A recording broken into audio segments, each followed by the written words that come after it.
How are you? I'm so glad you came to watch again.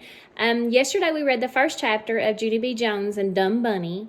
And if you remember, Lucille invited everybody to this party that she was going to have. That was going to have this famous bunny, the Easter Bunny. So now we're going to see what happens after she gave the invitations out. Chapter 2 is called Clothes and Nubs. Lucille was sitting mad at lunch. "I just don't get it," she grouched. "How could anyone forget the Easter Bunny? The Easter Bunny brings candy right to your door." Lenny did a frown at her.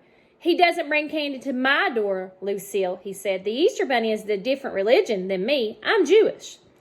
Shirley nodded. "I'm Jewish too, Lenny," she said.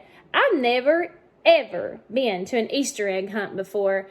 What do you wear to something like that anyway?" Lucille stood up and fluffed herself. "Well, since the Easter Bunny and I have the same religion, I'm going to wear a fancy Easter dress, Shirley," she said. Shirley thought for a minute. Then she nodded. Then I guess I'll wear a fancy Jewish dress," she said. Lenny's eyes lighted up. "Really, Shirley? You mean we have our own clothing line?" he asked. He smiled. "Then I think I will wear some fancy Jewish pants," he said. My friend named Herbert tapped on his chin. "Let's see. Since I'm Presbyterian, I guess I should wear Presbyterian pants," he said. He turned and looked at me. "Presbyterian means we iron out the wrinkles, I think," he said. Just then Sheldon slapped on the table with his hands. "Hey, I know. I will wear a fancy turban." "A fancy turban is religious clothes, right?" he asked. "I love fancy turbans." Mr. Scary was listening to us while he ate. He put down his sandwich. "Boys and girls, you're getting way off track here," he said. "Lucille's Easter egg hunt is not a religious party." "Really?" "I've spoken to her mother about it. It's more of a spring picnic with an Easter egg activity. Am I right, Lucille?" "Yes," she said. "My mother said the Easter Bunny isn't even working that day. He's just going to hop around the party and smile and have his picture taken with people." I thought about it for a second. "I don't think bunnies could smile," I said. "Bunnies have yellow teeth like clown teeth, except bunny teeth are way pointier." Sheldon nodded. "My Aunt Bunny has a pointy tooth," he said. "She can stab a pickle with it, and the pickle just stays there." All of us stared at him. Sheldon has the most interesting family I've ever heard of. Lucille did a big breath. "Well, I don't care about pointy bunny teeth," she said. "Bunnies have cute floppy ears and puffy fluffy tails and itchy twitchy little noses." I kept on picturing their teeth. "Bunny teeth can nibble your head into a nub," I said. "No, they cannot, Junie B. Jones," she said back. "Oh, yes, they can, Lucille. Whatever your last name is," I said. "I saw it on Oprah." Mr. Scary glared at me. I ducked down in my seat, and I quieted my voice. "Oprah has a lot of nub information," I said very softly. Mr. Scary glared again.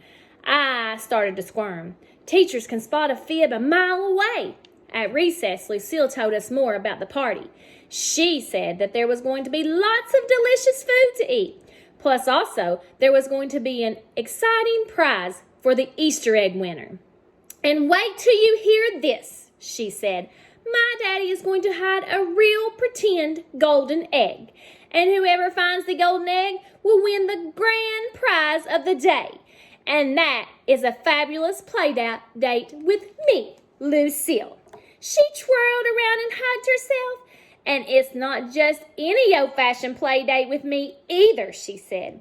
"The winner is going to get to swim with me in my heated indoor swimming pool that we just had enclosed."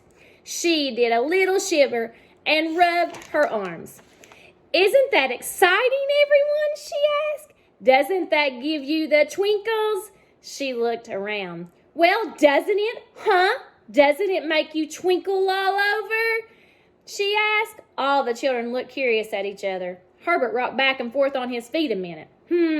"I think you mean tingles?" he said at last. Jose nodded. "See, Lucille, you definitely mean tingles," he said. Lucille squirmed at those two. Tingles, tinkles, whatever. The point is, the playdate with me gives you goosebumps on your arms, she said. Just look at your arms, people. Don't you see them? Don't you see those goosebumps? All of us looked at our arms. None of us saw goosebumps. We waited and waited real patient. And then finally, goosebumps, shouted Sheldon. I see goosebumps, Lucille. He ran to her and pointed. Look, Lucille, see them? See my goosebumps? He asked. Lucille's face gleamed very happy. Oh, Sheldon, those are the goosebumpiest goosebumps I've ever saw. Thank you, Sheldy. Thank you for those goosebumps, she asked. After that, she gave him a big hug, and she waved her fingers at us. Well, ta-ta, everyone, she said. It's time for me to go look at myself in the cafeteria window. Then she shook her shiny hair and she slipped away. Sheldon kept on standing there.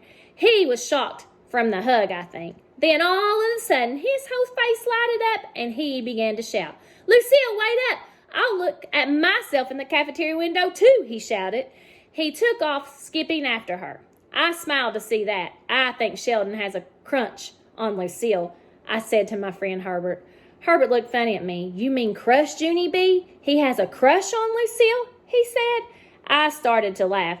Don't be ridiculous, Herbert. It's definitely crunch, I said. I am excited and excellent at expressions. Herbert looked funny at me again. I don't know why. After a minute, Lucille and Sheldon skipped back to us. They were smiling and giggling and chasing each other. Sheldon was calling to her. Come back here, you springy little lamb, he called. I slapped my knee. Springy little lamb. Ha! He called her a springy little lamb. That is a hoot, I said. May heard me talking. It's not funny, Junie Jones. Can't you see what he's doing? She said. Sheldon is trying to get in good with Lucille, so she'll tell him where the golden egg is hidden. He's just trying to win the playdate to swim in her pool. She followed him with her eyes. He's not going to get away with it, though, she said. After that, she clapped her hands around her mouth, and she shouted after him. You can just forget about it, Sheldon Potts. I'm going to be the one who finds the golden egg, not you. I've got my eye on you, red-tailed hawk.